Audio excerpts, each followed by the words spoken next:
It has been confirmed that Paul is a traitor, but he's also incompetent and a doofus. And I tried to people please and be nice to him and not make him do certain things that he didn't want to, because I had hired him to do work in my home. So if he didn't want to do something, then I found things that he wanted to do. I should not have done that. And when I was done people pleasing, he exposed himself as a traitor and he was out of my life. But anyways, it's been confirmed that I was dealing with Paul for probably 6 to 8 months. It was normally once a week, and sometimes it was once a month, but for the most part, once a week he would come over and do work on my house, and he was hanging out with me like the whole day. So I tried to be nice. We never became friends, but it was more than acquaintance, and I thought he was on my side, as I posted in the previous video. And I don't want to say that I'm angry, because I feel like a little bit angry, because how many people worship Paul and they make an idol of Paul. I have made many videos of this, and before I wasn't sure if Paul himself was corrupt or wicked, or if it was the king, or if it was the people surrounding him, or if it was some anonymous writer, if there were letters written in his name that he had nothing to do with. No, but it's been confirmed to me. It's been confirmed to me that Paul was a traitor. And I am so blessed that God has shown me these spirits. Now, with that knowledge comes a lot of attacks, a lot of spiritual warfare. A lot of spiritual warfare, and a lot of things that are not fun. Very unpleasant. However, I am eternally grateful that I got to see Paul, and having worked with him almost every week, see, for probably, I'll say at least 6 months, there is a feeling I have, there's a way that he appears to me having dealt with him. So I'm going to show you guys, some pictures of how I think of Paul. And it's really late. It's like 1:30 in the morning, but I'm still up. I'm pretty bad. And that mess behind me is I've got a lot of packages that I'm going to drop off tomorrow. So my house normally isn't that messy. See, I've got my merchandise and I've got my mannequin for if I ever do decide to list things, then she's ready to take pictures. So I've just got packages back there making a mess. I don't normally live like this, but I didn't feel like finishing my package and printing the label, so I just played the guitar for a little bit. Now I'm going to show you guys what Paul really looks like. So I have to change my video editor to screen grab.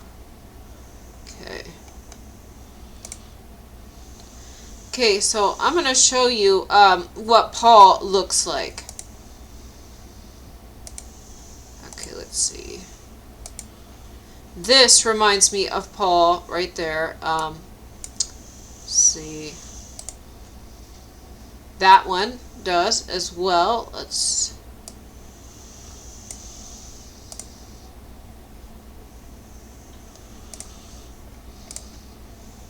He made a new religion and he thought it was Jesus' teachings. Not really. Okay, but this is what he looks like. Like his spirit is almost this incompetent. Okay, and this is the man that you guys worship. And this is why it's going to be a joke.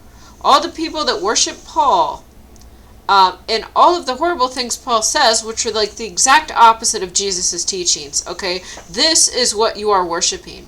This is what you are worshiping. I always had this kind of cringe feeling, and just hearing that name, I never liked it. But having dealt with this person, and I tried to be polite with them, I was never disrespectful, and the horrible things that he did to me, despite me paying him, and tailoring the work that he would do for his liking, this is what I was dealing with. This is your Paul. That you idol worship.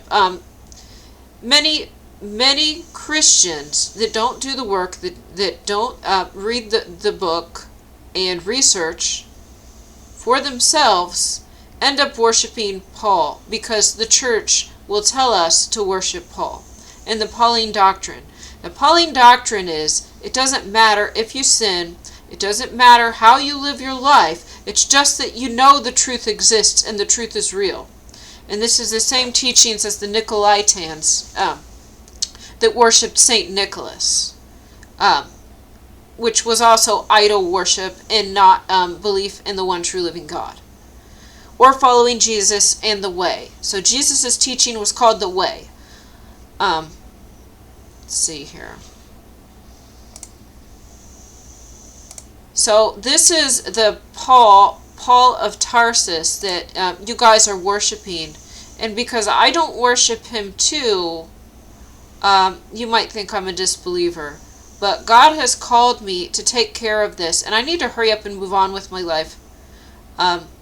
So I've got to take care of these missions that I'm tasked with, I guess, and defeat all the enemies, and then I can have a happy life again. So here is your Paul. You're going to find out. And God is righteous, and God is just, and God never gives us more than we can handle. So these enemies that we're going against, many people are afraid of them because they don't know what they really are.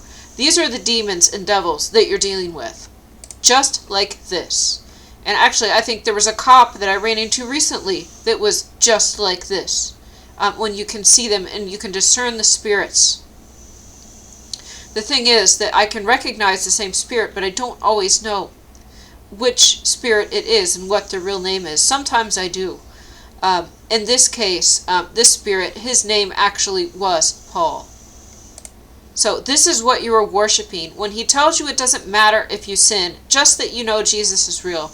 He also says in the books that women are not to usurp power, authority over a man, and they can earn salvation from childbirth, but it doesn't matter if you sin or not.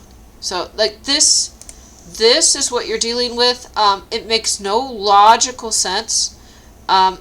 It's actually quite ridiculous and an awful teaching. And it was the teachings of the pagans, polytheists, and the Pharisees before. And so when you find out all the atrocities that humans have done and following a doofus like this, an incompetent fool is who you are worshiping, then you're going to feel pretty bad, because everything in these letters attributed to Paul is the exact opposite. It's the exact opposite of God's teachings and God's laws. And it's the exact opposite of everything that God says.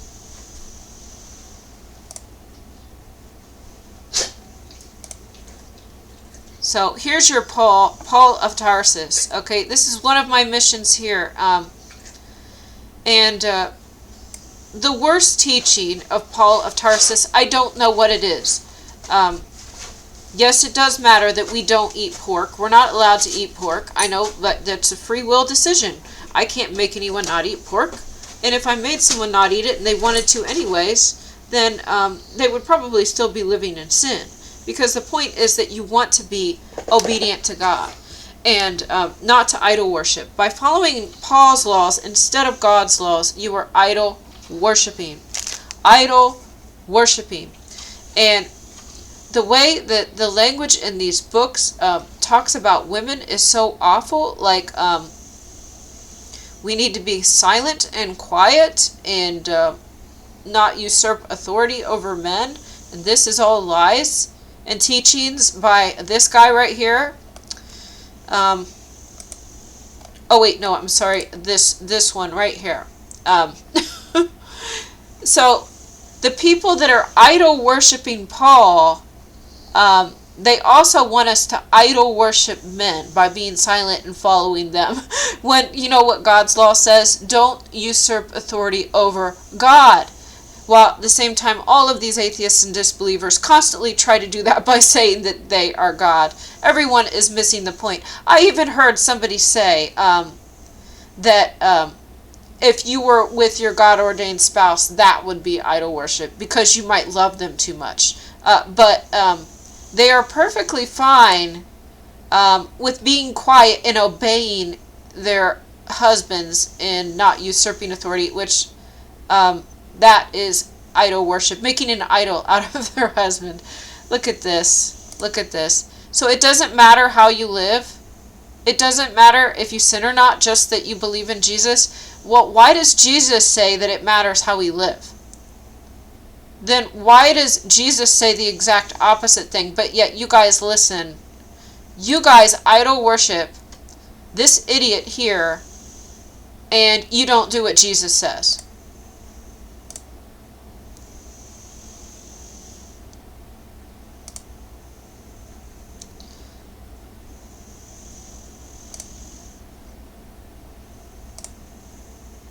That's not Paul. Yeah, I should make a new religion where you're worshiping Ralph from The Simpsons, and then he just makes up everything the opposite of what God says, and then this is like the Pauline doctrine that all the modern Christians follow today.